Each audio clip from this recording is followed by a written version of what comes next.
Thomas and the Evil Diesel. Percy wasn't feeling well. His joints ached and he couldn't breathe properly. The Fat Controller came with an inspector who examined Percy and made notes in a small book. When they had finished, the Fat Controller looked serious. You'll have to go to the works, Percy, he said.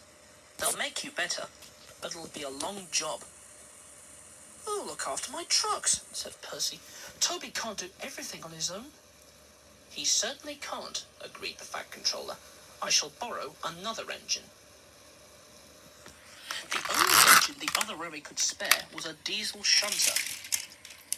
Duck was at the works when he heard an oily, purring noise. He recognized the new arrival at once. It's Diesel, he thought, and scuttled behind the shed. What's he come back for? He said crossly. The Fat Controller sent him away in disgrace. The Fat Controller was cross too, but he needed another engine, and Diesel was the only one available. When Diesel reached the junction, Thomas was waiting with Annie and Clarabelle. Hello, said Thomas suspiciously. You've come to help Toby, I suppose. Well, no tricks, mind. Diesel looked pained. Tricks? What, me? He asked smoothly. I'm just delighted to be of assistance to you really useful engines again. Good, replied Thomas shortly. I'll believe that when I see it. Diesel pulled some trucks carefully to Farquhar, where Toby met him. Oh, he said, it's you, is it? Well, do your shunting, please, and then take these stone trucks to the harbour. Thomas and Toby made it clear to Diesel that they would stand no nonsense. Diesel listened, purring quietly. Yes, Thomas, he said smoothly. I understand, Thomas. Of course, Thomas. The trucks knew that the Fat Controller had once sent Diesel away for troublemaking. Let's have some fun, they sniggered. They teased Diesel and tried to annoy him, slipping their brakes on, accidentally, on purpose. One morning, they went too far. Here's Evil Diesel, they whispered as he came into the yard. Oily creature. Yes, Thomas, they mimicked. Of course, Thomas. Anything you say, Thomas. Diesel could stand no more. Roared furiously. I'll teach you.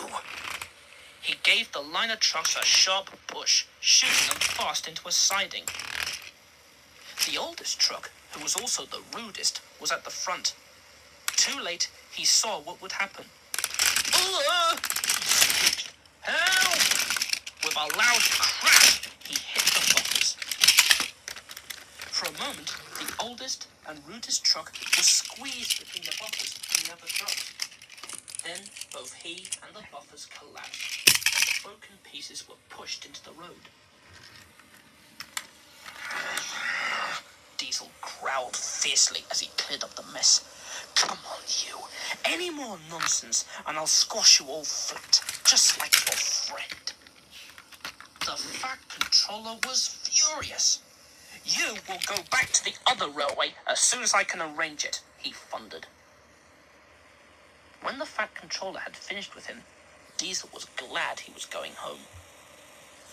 A day or two later, Daisy was running downhill when she felt something warm and wet splashing her wheels. At the next station, she felt hot and her joints were stiff. You've lost your oil, said her driver. Bertie will have to take your passengers. Then Thomas arrived with Annie and Clarabelle full of people on their way home from market.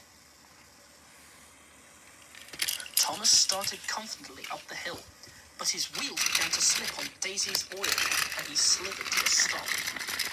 Then, help! Help! He whistled. I'm slipping back! Near the bottom of the hill were special points to divert runaway trucks off the line. Thomas could not stop his heavy train from pulling him downhill towards the entrance. Clarabelle's back wheels were direct off the line. They sank firmly into the mud, and Thomas stopped. That's torn it, said the guard. He helped the passengers back to the station. Diesel was waiting at the next station, pulling his last train before going home in disgrace. He sniggered slightly when he heard about Thomas. Serves him right, he said. Then Diesel remembered that while Thomas was blocking the single line, he couldn't get past. The trucks tittered as he pushed them crossing the siding. Bother, thought Diesel. I shall have to help or I can't go home. He set off to the rescue.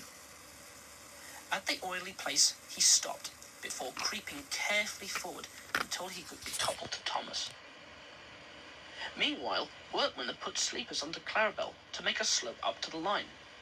Then they cleaned the oil off the rails and put dry sand on them. At last, everything was ready. Diesel dug his wheels into the sand and pulled, but he was careful not to pull too hard in case a coupling broke. With sanded rails, Thomas could help too. The engines moved forward a little way and stopped. Then a bit more, until inch by inch, Clarabelle came safely back onto the line. Clarabelle was unhurt, so they went back to the passengers. Then, using plenty of sand, both engines pulled the train up the hill. Thank you, Diesel, said Clarabelle. You were splendid. Diesel began to feel sorry that he was going home. Clarabelle asked the Fat Controller to forgive him, and now everyone hopes Diesel will come again. Diesel